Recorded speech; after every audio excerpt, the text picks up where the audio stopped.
Story tonight, the Knox County District Attorney's Office released a new report today detailing the link between drug addiction and the criminal justice system. That link showing where to intercept addicts and help them get into recovery before it's too late. WATE 6 on Your Side reporter Kirsty Crawford has more on the data and how it might be used to prevent drug-related deaths. She joins us now here in the studio. Kirsty. Yes, take a look at this chart. 54% of the people who die from overdoses in Knox County had an arrest record within 5 years of their death. Now, to many, that might not be surprising. The DA says the justice system was designed to control and prevent crime, not to treat addiction, though. But these numbers prove meeting those addicts in the middle in jail will help prevent crime and fatal overdoses. So what that really tells us is that the criminal justice system is a true intercept point for the folks that are actually dying from addiction in our community.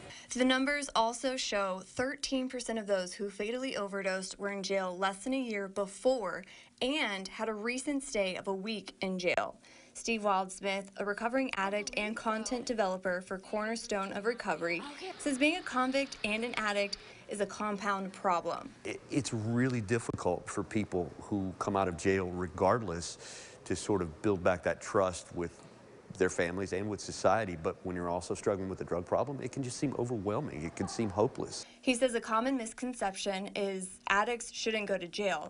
He says the answer isn't to send them straight into rehab instead of jail. There needs to be a balance. Wildsmith says addicts can focus on recovery while still making sure they pay their debt. It's not about just punishment.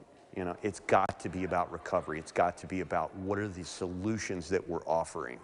You know, because if we're not doing anything about that, then we're not doing anything to address the root of the problem. Wildsmith says Knox County is lucky in that people in the justice system, like Alan and those on the task force, are working to change the course of this deadly epidemic. Wildsmith was also saying another issue facing recovery programs is dwindling insurance, meaning insurance is covering fewer days in treatment than what addicts need. An end result of collecting this data and showing there's a connection in the criminal justice system, Allen says now the county can apply for more state and federal funding, which might be able to offer more recovery programs during or after incarceration. Kristen, Lori. All right, Kirsty, thank you so much.